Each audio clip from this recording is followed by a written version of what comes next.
So hi, everybody. Welcome to this new EVOC webinar.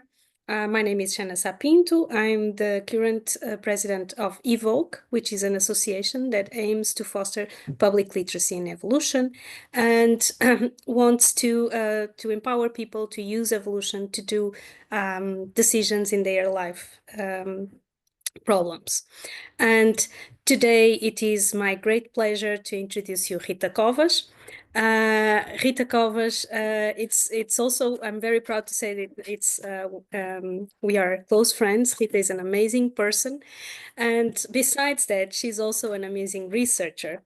And so I will let you know a little bit about Rita. Rita is a behavioral ecologist and an evolutionary biologist that is strongly interested in the evolution and consequences of sociality, and she is also passionate for fieldwork. She uses birds as models, and she strongly believes in the importance of long-term data to address questions about evolution in the wild. Rita has been working on cooperation using social weaver as a study model since her PhD. And after some years studying patterns of adaptation in insular birds, Rita returned to South Africa in 2008 to relaunch the Social Weaver project together with a long-term collaborator. This project uses these weavers to study the evolution and consequences of sociality and cooperation and the factors that influence the balance between cooperation and conflict. Rita, the floor is yours. I will just welcome and thank you very much for accepting our invitation and to be here. So the floor is yours. Thank you so much. Thank you so much. Thank you so much, Shanna, for such a nice introduction. And yeah, thanks everyone for joining today. And I see there's some master students in the audience as well. So I will try to, I know that this will be a broad audience, so I will try to make things, as wide audience as possible. And of course, do ask any questions that you want at the end. So I just wanted to give you a little overview of what the talk will be. There's obviously very many different ways of studying evolution. What we do is we study the behavior, and we're interested in the factors that influence the evolution of behavior. So we want to study behavior in the wild and understand how the environment influences the evolution of specific behaviors. And so I will explain this approach. I will hopefully convince you of the importance of collecting long-term data to address these questions. At the end, I will focus a little bit on what is the research that we are currently busy with. So I will first present results of things that we have been doing in the last 10, 15 years, just to sum up, and then current research, and then the talk is a lot about cooperation, but the other side of the coin is conflict. So I will talk a little bit of that at the end. And before going any further, I have to say that this is by no means work done by me alone. This is the result of the work of a really large group of people. And different people have been playing quite important roles on different aspects along the years. So I have to acknowledge all my collaborators, PhD students, postdocs, field assistants. It's really a big team. Okay, but moving on to cooperation, I think everyone will realize that cooperation is quite widespread in nature, and we know it serves different purposes, from finding food, hunting, building shelters, reproducing, getting rid of parasites. It's really all sorts of things. So very widespread across different groups, from invertebrates, even microbes, all the way to mammals, humans, even fish. Maybe people are not so aware, but there's also in this photo, it's a mutualistic interaction between a cleaner fish and what they're called, it's called the clients.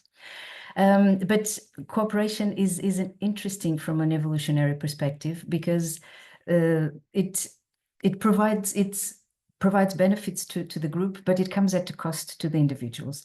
So I put this photo here from the sociable weavers interacting with a Cape cobra. So sociable weavers, as you will see later, they build these massive nests with several chambers. And the Cape cobras, you see the one here in the photo, they come to the nest to search for food. So they eat chicks and eggs that they find in the nest. And commonly sociable weavers will come together to try to mob the snake and try to get rid of it. If they succeed, then they save all these eggs and chicks, but they do this at a cost to themselves. Obviously, the greatest cost here would be if an individual is taken by a snake and dies. So this means that there is a conflict with how much individuals should how much they should invest in a cooperative task, and which obviously comes from what are the benefits they can gain and what are the costs associated with this. And so we need explanations to understand why individuals are willing to incur these costs. There's two main types of explanation for the evolution of cooperation. One really important one is kin selection. So this is based on an idea developed by Bill Hamilton in 1964. And what this tells us is that if individuals are helping close kin, so individuals with whom they share 50% of their genes, for example, it is helping them will contribute to their own genes, so the genes that they share with those individuals, to pass it on to the population. So in a way, it would be similar to producing offspring that are 50% related genetically to us. But individuals could also help for other reasons. There's direct benefits of cooperation that don't require this type of kin structure with or relatedness with individuals you're helping. So a very simple example is when individuals reciprocate, as here in this photo, you see a baboon looking for parasites in the other baboon, and then we know that with this type of interactions, there's then the individual that is receiving the grooming then will in turn groom the individual that is helping it. So it's a direct benefit. It's helping another, but that it's getting its favors in return. It's more tricky to understand what is the relative role of direct and indirect benefits when individuals are helping their kin. It's easy to say, okay, they're helping their kin, this is all about natural selection, but it's there could be other benefits involved as well, and it's quite tricky to tear things apart. But this is what we have been trying to do with our model system, the sociable weavers that you see here in the photo, and on the map here you see their distribution so they're endemic to this region of Southern Africa, which consists of it's a Kalahari arid savanna. And the work that I will be talking about here has been done in collaboration with Claire Dutrelan, who's been my longtime collaborator on this project. She's from the CNRS in France. Sociable weavers are best known for building these amazing structures that you see here in the photo. So these are built communally by the whole colony. And they live in these societies that integrate both kin and non-kin. So if you have, well, yes, I can show this now. You see here in these photos that they these dark dots, they are the individual chambers that individuals use, and they have an interesting social structure. So the chambers are used for reproducing, but also for roosting. They sleep in there throughout the year. And what we know is that so individuals can sleep there with their relatives, family members, and we know that within a colony, individuals from close by chambers will be more related and more associated among them than they will be with other birds from other side of the colony. So a little bit like a neighborhood, like a block of flats. You have the different families and you have neighborhoods, and people know each other better in the different in more close by households. The sociable weavers are very cooperative, so they have different cooperative behaviors. They build their nest cooperatively, so nest building is an important one. They also have what we call helping at the nest, which means that there's adults that are unrelated to the that are not, at least not the parents of the chicks in the nest, that help to feed the chicks. So they are often relatives, sometimes they are offspring from previous broods, but we also have unrelated birds helping the breeding pair to feed the chicks in the nest. They come together to mob predators, as I said earlier, and when they are feeding, this is a photo from an artificial feeding setup, they continuously raise their heads to look for predators, and they warn the other group members if they see a predator. This is our study site at Benfontein Nature Reserve. It's here quite green after good rainfall in a good year. So we are, you see in the map, we are on the edge of the sociable weaver distribution range, and it's, yes, an open savanna area. We have been studying these birds for a long time. I actually did my PhD on them, which ended in 2002, and then I was away doing other things as well, Shanna mentioned initially. And I went back in 2008 to relaunch the study. So from 2010, we have continuous data. So now we have really good, very complete data. We record the breeding and at 15 colonies. So what I will be presenting here is based on 15 colonies, about 500 individually marked birds in the population. This now in reality is unfortunately a lot less, because we had a devastating fire that destroyed many of our colonies. So we're now down to 7 colonies in our study population. But yes, but still going. So just a little overview of how we go about studying these birds. So for the work that we do, we need to have individually marked birds to follow them and know what each individual does in terms of their behavior, when they help others, how much. So we catch every bird in the population every year. We mark them with the colorings as you see here. And what you see in yellow is a ring with the PID tag. So the PID tag allows us to record the birds when they go to automatic feeders, which I'll talk about a little later. But so this requires a big team of people every year to catch all these birds. We take blood samples to look at genetic relatedness among these individuals. We take morphological measures to see if the birds what they're the size, if they're in good condition. And then during the breeding season, we record their breeding activity in quite a lot of detail. So we have the individual investment of each bird. So when they started to reproduce in life, how often they reproduced, how many eggs they laid when they were breeding. And we do this during the entire breeding season. So in this is a very unpredictable environment, and the breeding season duration is closely linked to rainfall, because this is an arid environment. The birds need rains for insects to hatch and seeds to germinate. So this means that if the rains are good, the breeding will continue for a long time. So we can have 8 months breeding season, sometimes even longer. So it's really quite a lot of work involved in maintaining this all the complete history of the individuals. You see some the trees wrapped with plastic. We do this for some of the trees, not all. This prevents the snakes from climbing, or at least it really makes it difficult for snakes to climbing into the trees, and so this also provides an experiment of for several things. We are able to tell apart the effect of predation from other factors like climatic conditions helping and things like that.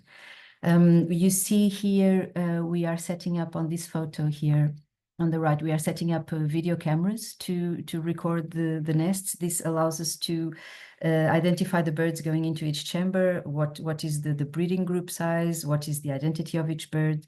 And this allows us to measure their investment in the cooperative tasks, in this case with helping at the nest.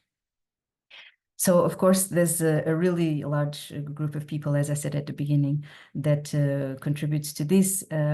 This is a photo of our office in our research house in the research station, and everyone is really hard at work here. They're not just pretending. It's really a lot of work involved in this.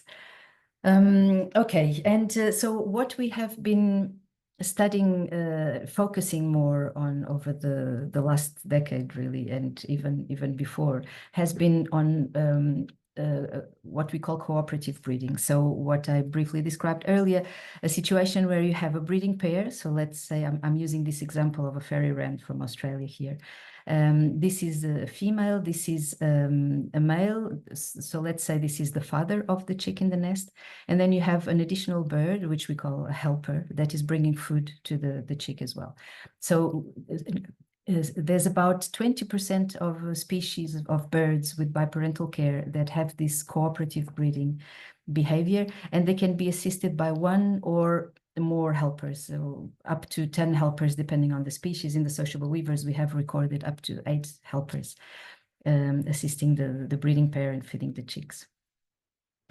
So, of course, we ask the question, why are these birds helping instead of reproducing by themselves? And this was one of the first questions we asked in this project. And one simple possibility that was proposed by Steve Emlyn a long time ago in 1991. He suggested, well, these birds are not reproducing simply because they can't. There's some sort of ecological constraint that prevents them from reproducing, and this leads to the behavior that we see. They stay home, they stay with their parents, and then when they are faced with chicks begging in the nest, they go and help.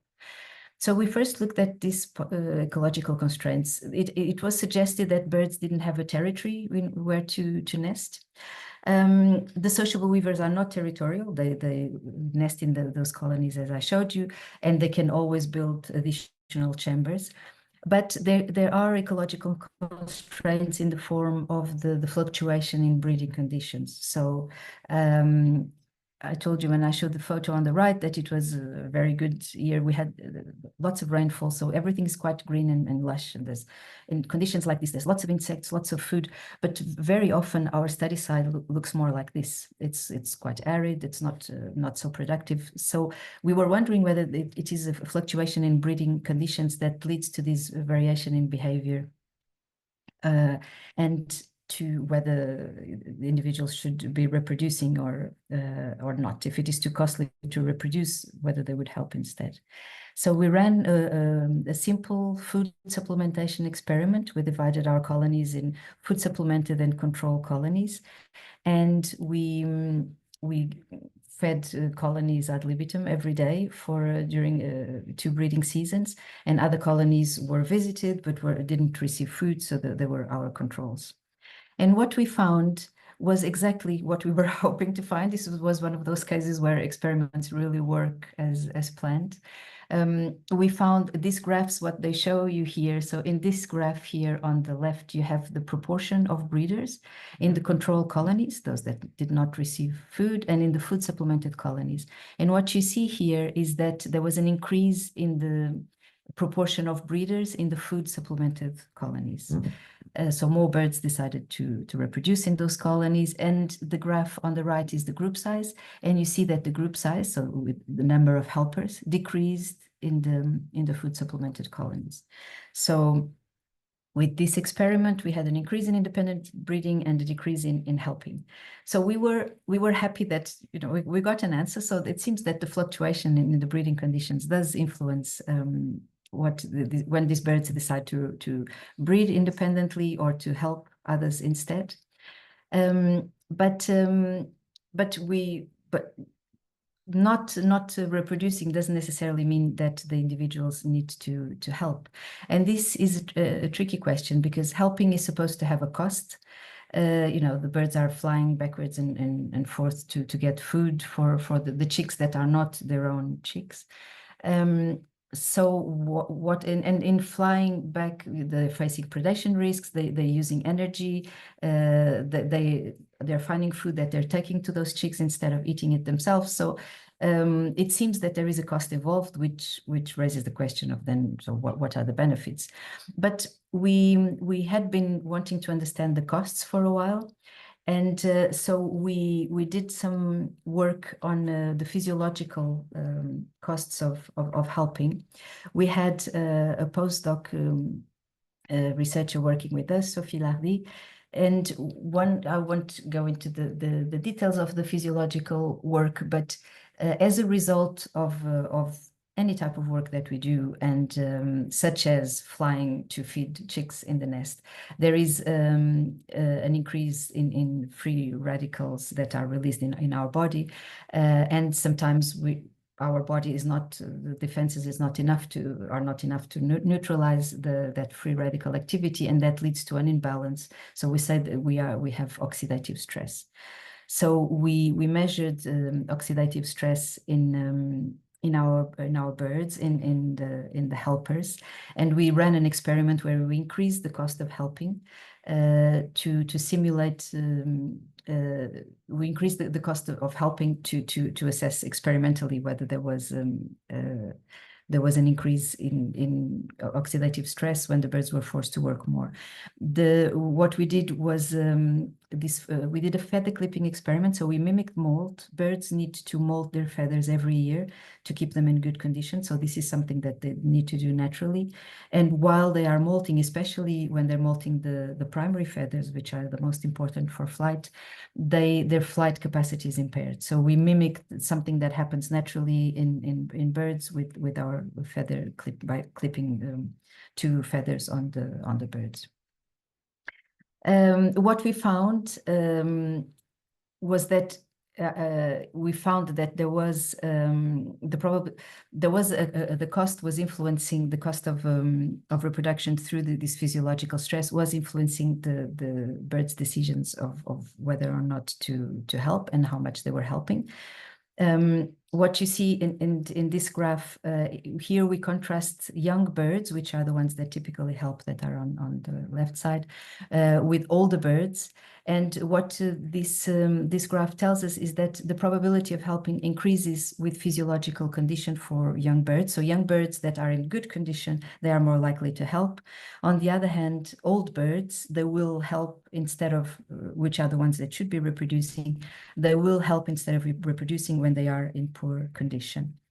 And with our experiment, when we experimentally increased the cost of helping, we found that individuals decreased their feeding rate, and there was also an increase in the oxidative damage associated with this.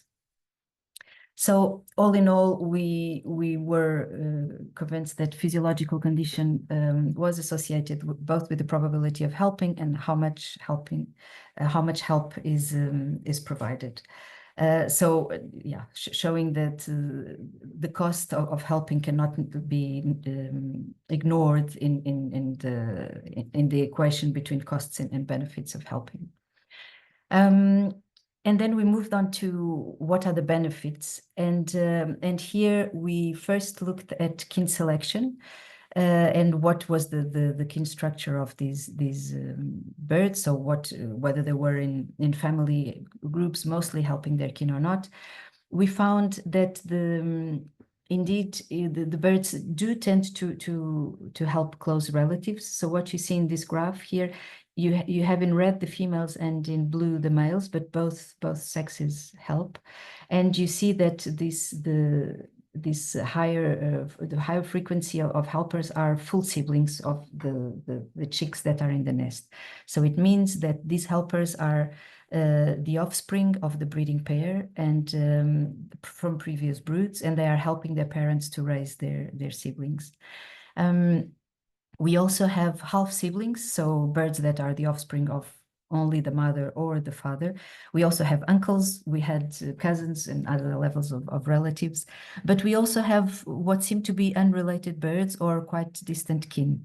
And you see that this is more among males than among females, because the females, after about 2 years old, when they're about 2 years old, they disperse to another colony to become breeders, whereas the males stay in their colony.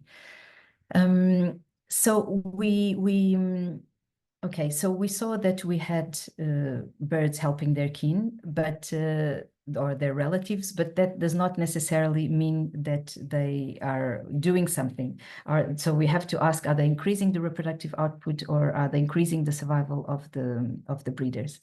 And this little equation that is here is what was proposed by Bill Hamilton to predict when cooperation can arise among kin, and it tells us that if the relatedness among the bird helping and the recipient of help times the benefit is higher than the cost of helping, and this is measured in terms of reproductive lifetime fitness, reproductive output, then cooperation can evolve. So we needed to look at whether this leads to an increase in reproductive output, or it could also be to an increase in the survival of breeders, which will make them breed more often. So we first looked at the contributions of these helpers to feeding the nestlings, and we expected that the helpers that were more closely related to the parents would be helping more, would be bringing more food to the chicks. Well, we didn't find that. We found that all helpers work at a similar level. So these are the graph shows helpers that fall into different categories of relationship to the chicks. Here is 0. They seem to be unrelated. Here they are related, but relatively low relatedness. And these would be the siblings, the full siblings. But you see that all these categories, the feeding visits to the nest by these birds is essentially similar. And here, for reference, you have the breeder female and the breeder male that do feed more than their helpers. This has been a similar result was found for meerkats that also help feeding their siblings and close relatives. And what was suggested here was that these animals usually live in very close in groups that are very closely related. So basically it means that they don't need to discriminate among kin so much, because whoever they are likely to help will be kin, and there will be few cases where they would be making mistakes, where they would be feeding individuals that are not close kin.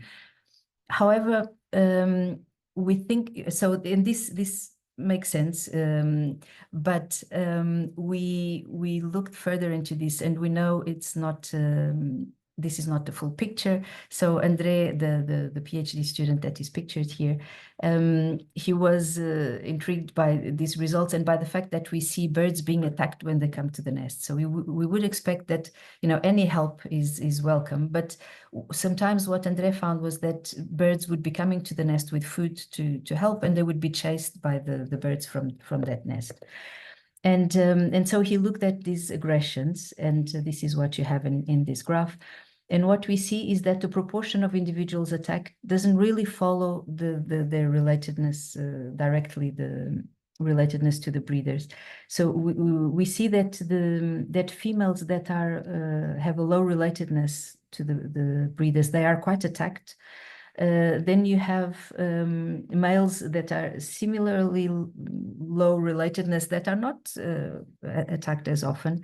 And more closely related females, which are here, they are still more attacked than males. So males that are, yes, at a similar relatedness level. So this would be like cousins, half siblings. So we still don't know exactly what is going on here and why some birds are being attacked more than others. But we know that there's something more going on, and that it seems that the social choice of who the individuals decide that are good social partners or not seems to be playing a role here, and that is something that we are looking more into at the moment. Okay, but anyway, we do have helpers, and they do come and bring food to feed the chicks in the nest. So we expect that they improve the reproductive output at these nests, right? And so we looked into that. Well, this graph here is based on results from my PhD a long time ago, and based on only 2 years of data. And I was interested in understanding when I was doing my PhD, in understanding the effect of helpers on reproduction, being such a central question to understand the evolution of this behavior. But in the area where I was working, where we still work on the sociable weavers, being with all this fluctuation in environmental conditions, one of the things I was interested in was whether helpers could help when conditions are poor, when everything is dry, as you see on the photo here. But maybe if conditions were really good, it was lots of rain, lots of insects around to feed the chicks, maybe the effect of helpers wouldn't be so easy to notice. And what you see in this figure, if you look at the left side of the figure here, so this is fledging mass, which is an important indicator of the condition the chick leaves the nest in, and is usually associated with the probability of survival and surviving after fledging. And here we see that, and this is rainfall here on the y-axis, and on the x-axis, and what we see here is that when rainfall is low, which is this side of the figure, pairs that have helpers, they do a little bit better. So the dashed line is for groups, so pairs breeding with helpers. And you see that the chicks from pairs with helpers, they fledge with a slightly higher mass when conditions are poor. But then you don't really see a difference. It seems that it's even reversed when conditions get very good with lots of rainfall. And there was a similar effect in relation to colony size. So in larger colonies, there's more competition for food around the colony. And we found a similar thing. So the groups, again, the dashed line, they did well. They increased the reproductive, here is fledging success, so the number of chicks fledged. It increased for groups with colony size, but it declined markedly for pairs that had no helpers. So it suggested an effect of helpers on reproduction specifically when conditions were adverse, under adverse conditions. And so I will here just zoom out briefly from sociable weavers, and just to say that this became a bit of an important idea in the cooperative breeding literature. So we published this under the title of Helpers Contribute to Buffer the Effects of Adverse Conditions. There was a comparative study looking at the distribution of cooperative breeding that also found that there were more common species that breed cooperatively, more common in areas that are more dry, lower rainfall, harsh conditions. Another study on the superb starlings that is pictured here also found this effect of helpers having an effect when conditions were adverse. So as I say, it became a bit of a thing. We thought, okay, we're onto something here, for at least to explain the distribution of cooperative breeding. Maybe it is areas that are harsh and where helpers make a difference. And there was a broad comparative analysis looking at the distribution of cooperative breeding, and what you see here in the bottom is if you focus on this panel here on the bottom right, you see the red means that there's more higher incidence of cooperative breeders, and this is the variability in precipitation. And what this tells us is that there's more cooperative species in areas that have that are more arid and have greater fluctuation in rainfall between years. So as I said, we started thinking that these type of ecological conditions that are more unpredictable, more harsh, would favor the evolution of helping at the nest and cooperative breeding. But I was quite interested in going back and to analyze these results based on a longer term data set, because my PhD only covered 2 breeding seasons. I only had good data for 2 breeding seasons. And I always thought, I mean, just two years is not a lot. Conditions vary so much in this part of the world. So I several years later, we had gathered more years, and we had a postdoc working with us, Pietro D'Amelio. And we said, okay, and now let's analyze this again based on all these years of data and see what we get. And so we no longer found that effect was no longer there. What you see in this graph is that at least helpers do seem to help overall. So the green line here this is the probability of fledging, the full brood, so the number of chicks that will fledge from that nest, so a measure of reproductive success. And what you have here, the x-axis, is the mean maximum temperature, and the results here are for temperature, but it's the same thing with rainfall. And we analyze this in relation to group size, and here, just to make it easier to interpret, we split this in groups of 2, so it's only the breeding pair with no helpers, 4, which would be breeding pair plus 2 helpers, and 6, breeding pair with 6 helpers. And what we see here is that, okay, overall, the helpers, the groups with more helpers, they seem to do better overall. Here it's groups of 6, here groups of 4, but when conditions are bad and when temperatures go above a certain level, breeding success decreases for everyone. So we don't really, when we look at it with more data over several years and greater environmental variation, we don't really find the specific effect of helpers and the good years, and the bad years that we had found with based on only two years. And now this is being found for other species. There's another study of another Kalahari bird, the pied babbler that you see here, which is also a cooperative breeder.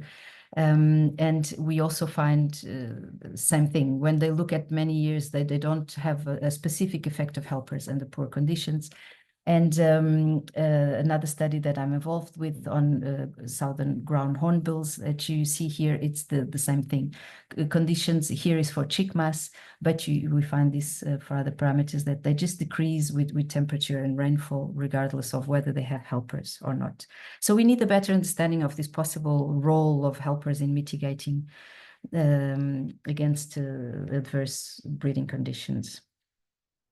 Okay, but this was for in terms of reproductive success. Helpers could also be beneficial to parents. There is what is called the load lightening hypothesis, which proposes that helpers relieve the workload of parents. So parents, if they have helpers, they don't need to work as hard. I mean, and I guess for a lot of people with children would relate to that. So this could lead to improved survival of the helpers, of the parents, which would lead to a longer reproductive life, and so on.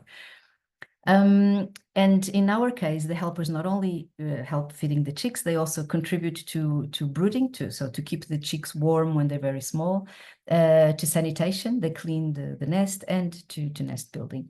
And we see here that the parents, when they have helpers, so here it's the feeding rate of parents in pairs and the feeding rate of parents in groups, and the parents, when they are in a group, they work less. They don't feed as much as when they are by themselves. And in addition, there was a study proposing that females also save energy when they have helpers because they lay smaller eggs. So they produce smaller eggs, but because they have helpers, the helpers bring more food, and when the chicks fledge, they are at a similar size. So we had a student, Mathieu Paquet, looking at this, and he found this effect that the eggs were smaller. This is egg mass and this is group size here, and you see that there's a decrease, and with that egg mass decreases with group size. So we were quite happy to have found this, but again, this was based on 2 years of data. And once again, we wanted to test this idea with the large data set. So we had another PhD student 9 years later, Rita Fortuna, who again looked at this data, and when again encompass large environmental fluctuation, we find that no, we don't have any evidence of this effect. Females are not producing smaller eggs when they have helpers. They could still be benefiting the females in other ways. So work by Mathieu, where he looked at the survival of females and males when they have helpers, and these graphs are a bit hard to interpret, but what they tell us is that he looked at females of different ages, and what these graphs tell us is that when females are young, between age 1 and 4, it's quite beneficial for them to have helpers, so that they have improved survival. Young females, they have improved survival when they have helpers, but then this effect disappears later in life. So it's not so important later in life, but it's important for young females. So it seems that they are still being beneficial in some way, but just not by females producing smaller eggs. It's probably through the help they give at the nest, and the females being inexperienced, for them is more important to have that additional help. Okay, so some take-home messages from this part of the work. I think one thing is that long-term studies really are crucial. It's really important to have this long-term data to include a lot of variation in breeding conditions, in all sorts of factors.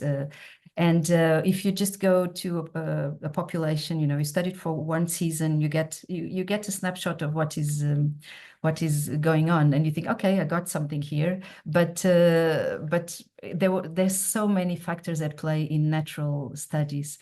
When you're studying things under natural conditions, and it's very complex. So it's really important to have long-term data to be able to account for all sorts of things that might be influencing your results and get more robust results and conclusions. Okay, but the things we do have a system where the helpers are closely related to the breeders, so and they do overall improve the breeding success. Sorry, it's not under adverse breeding conditions, but overall with the bigger chicks and better reproductive success. And they allow breeders to decrease their efforts when caring for the brood, and the females, at least the young females, seem to have improved survival when assisted by helpers. This is giving us a good picture of what might be going on, but it's still not the end of the story in terms of understanding kin selection and whether that is at work in the species. Kin selection should really be measured in terms of lifetime reproductive success. So it's what you have produced at the end of life, and not just on a couple over a few seasons. And so we are still accumulating data on individual, their full history, lifetime history, to properly test this hypothesis, and yes, the importance of this hypothesis to explain helping behavior in our population. And in addition to this, we know that it's not enough to kin selection can't explain everything. There's also direct benefits of helping. We know that cooperation is common among non-kin, even among different species.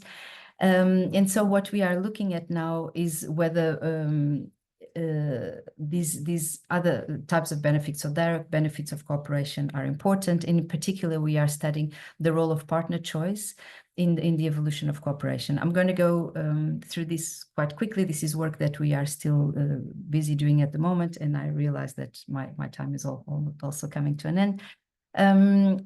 So we are interested in understanding whether individuals that are more cooperative are preferred as sexual or social partners. This is something that has been found. Humans are known to be preferred if they are more cooperative. People prefer to associate with them, and some evidence for this has been found in other systems in nature. But we don't know what are the fitness consequences of partner choice, and that is important to understand whether it's relevant for the evolution of this behavior or not. So this is what we are busy with at the moment. First, we are looking at whether cooperative investment is something that is reliable and consistent. Does it provide information about how good the individuals are, their body condition, or is it that an individual that is more cooperative at one point is always more cooperative, so we can choose to associate with that individual later in life, for example, for mating and so I will skip. This is the methods we are developing to study these behaviors. They rely on a lot of video and image processing, which is very heavy. So we are developing automatic methods of identification using AI and all sorts of fun things. I'm very lucky to have André Ferreira and Liliana Silva working on this and developing these methods. I wouldn't be able to do anything of what they do. We are running experiments in addition to collecting correlational data.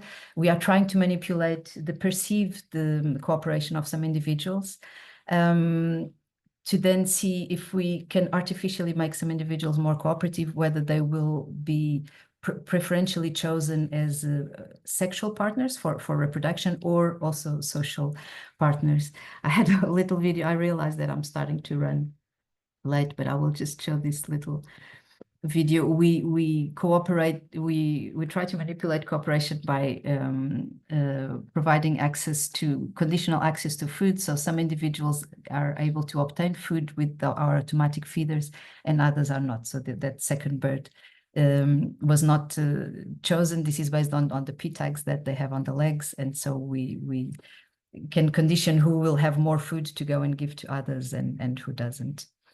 We also look at their social associations using social network methods, very similar to what is used in social networks that people are in social media and whatnot. We do this in different contexts, when the birds are feeding, when they go to roost at night, with the aim of seeing whether more cooperative individuals will have a better social network and whether that brings benefits to them.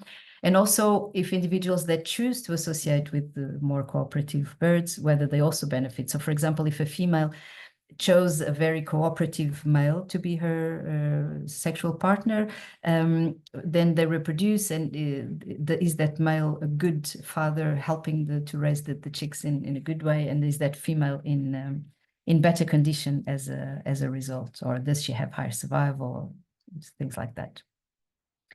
Okay, and just to conclude, this was all about cooperation, but the other side of the coin is conflict, because when animals are together, there's competition for resources of all sorts, from mates to food. There's conflicts of interest in various ways, and there's different ways that animals deal with this.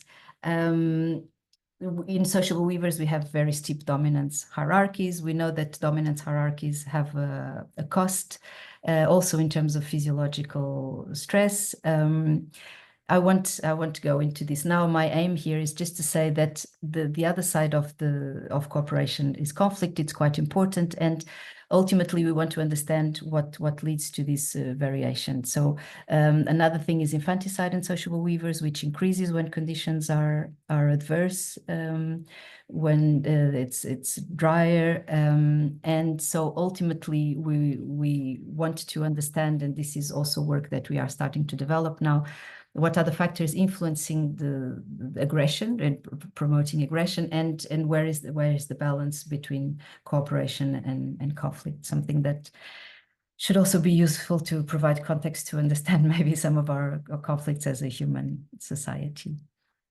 And with this, I thank again all my co-authors, collaborators, all the people that have helped during the years. And I thank you for your attention. And I would be very happy to answer any questions that you may have. Thank you very much, Rita, for these really interesting talks. And there's already several questions on the chat. So I don't know if people want to pose the questions directly. So I see a question from Teresa and also a question from Pedro. So maybe, Teresa, do you want to pose the question directly or do you prefer me to read?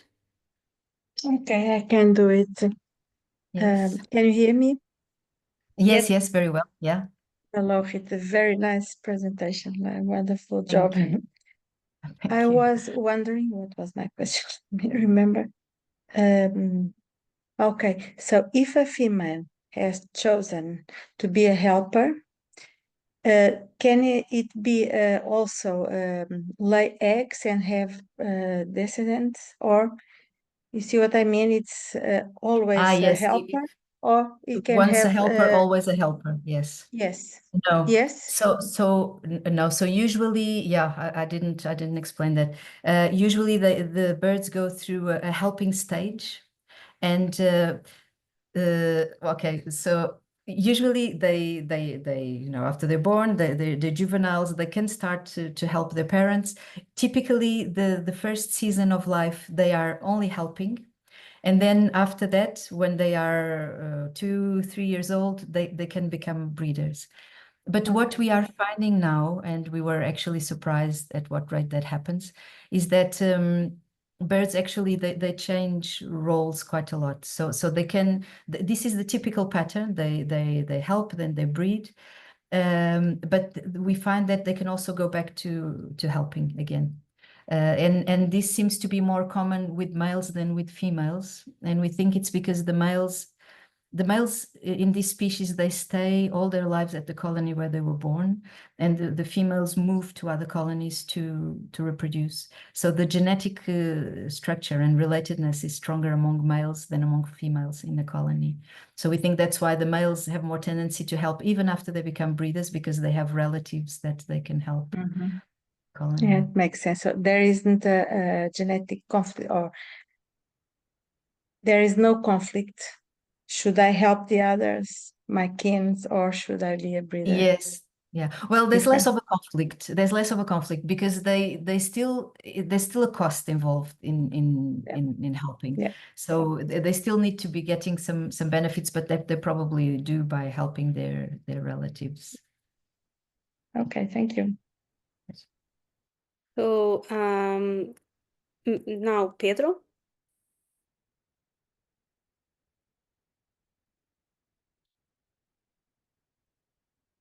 Hi. Rita, so Yeah. my question was trying to look at it the other way. I was imagining if there is a benefit later in life for those who have helped or been better at helping earlier on. So maybe they learn something along the way that makes them better at producing offsprings later on. Yes. Yeah, I mean, that's a very good question as well. So yeah, sorry, I rushed through the final part of my talk because I took my time explaining everything in the first part. But what we are looking at now is partly what you are saying. I think in your question there's two things, Pedro. One is, do the birds that help more gain something else from it later in life? And specifically, could it be that they've gained more experience, so now they're better breeders? So that is definitely a possibility, that they become better at breeding, and so that when they become breeders themselves, they will be better, and possibly they might even pay a lesser cost of reproduction. You know, reproduction is also costly. So if you are more trained in feeding chicks, you might be better off. You know, not only your success is better, but you are also actually not suffering as much from because you've been through the process. You know what it's like. But so that is one possibility. Definitely, we haven't looked into that, but we hope to.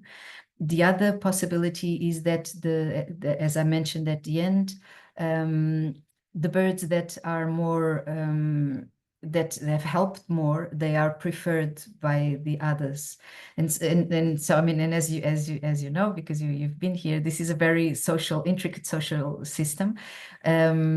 The birds could be preferred as mates for reproduction because the females estimate that they will be better able to deal with the brood, but it's also their social life is also quite important. You know, when they're out foraging, they're together looking for food. So if you are with other birds that are more cooperative, they might also be better at sharing the food with you, or the information about where the food is with you.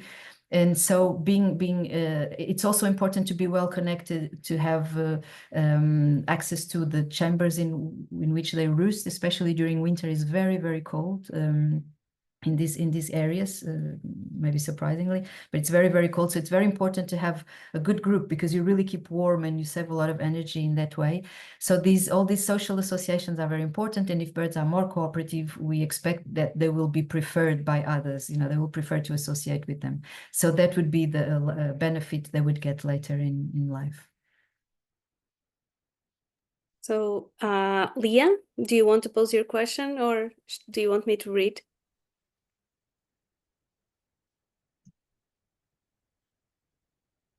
So Leah was saying congratulations for your talk, and she's asking if... I think Leah, I think she's on screen, but we can't hear you, Leah. Sorry that I'm not seeing. But Leah? we can't. Yeah, I think maybe you need to read. I think, we can't hear her. No, I see Leah. Maybe I'll read. Okay, Leah. So Leah was asking whether are there lessons learned for human societies. So can we learn from your study and somehow use it to understand our own behaviors? Yeah, that is a really, really important question. And I think it's, of course, it's a tricky one, and different people will have different opinions on this. My view on this is that, yes, absolutely, it is very important. I mean, we are animals, people like to think, oh, but we are a different type of animal. I think we are animals, and our evolution has followed, we have the common evolutionary route. And I think it's really important to understand the evolutionary basis of behavior, and a behavior like this, and how it is shaped by environmental factors. And I think that can provide context to understand human societies, definitely.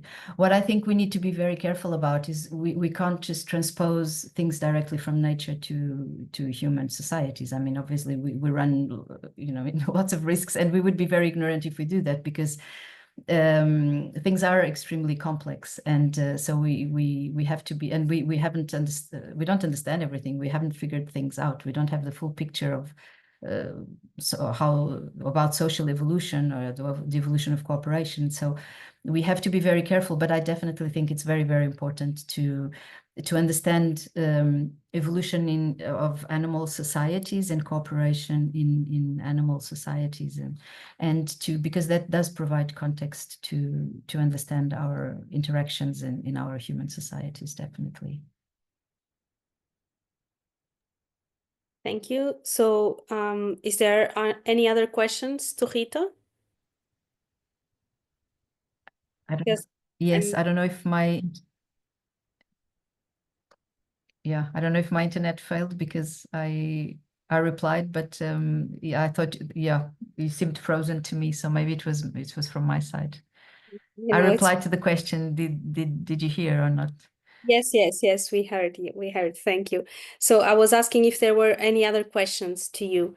from the audience. And so if there's no other questions, I would just like to pose you one question, because I was listening and thinking about the results, and also around these lines, what Leah was suggesting, what are the lessons learned.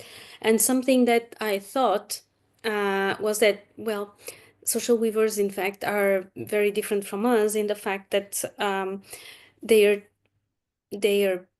chicks are independent very quickly, and so from one year to the other, they become independent. If I'm correct, I don't know so much about weavers, and I was thinking about what happens with if the same patterns take place when you have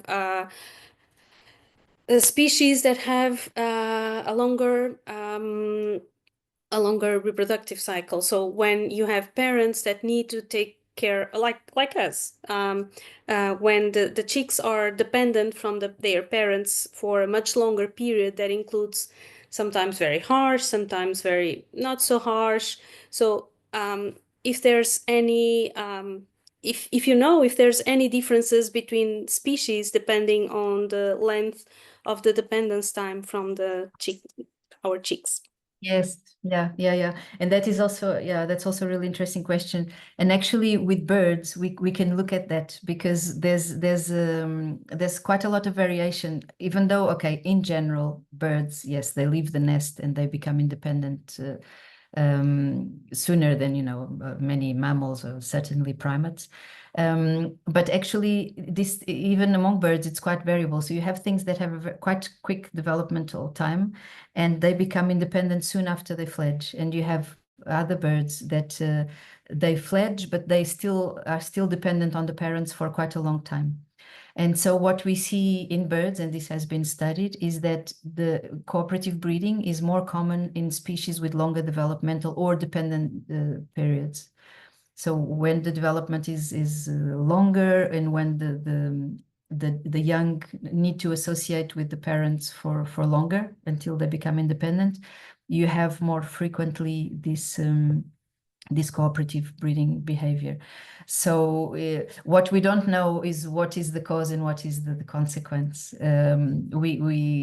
It's easy to think, okay, they need more time to develop, therefore they need helpers. But it could actually be the opposite, because they have these helpers there, then they can afford to just tag along and just take their time to learn to do things. So it's I mean, it seems to go more in the sense that yes, the groups form, and that when they have longer developmental periods, then it's then they become cooperative. But it's difficult to tell in which direction things go.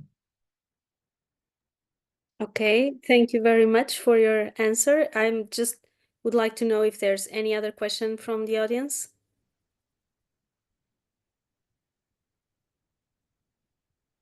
Okay, so thank you very much again for being here with us and for your amazing talk, Rita, and for your amazing work. Thank everybody that was here with us today.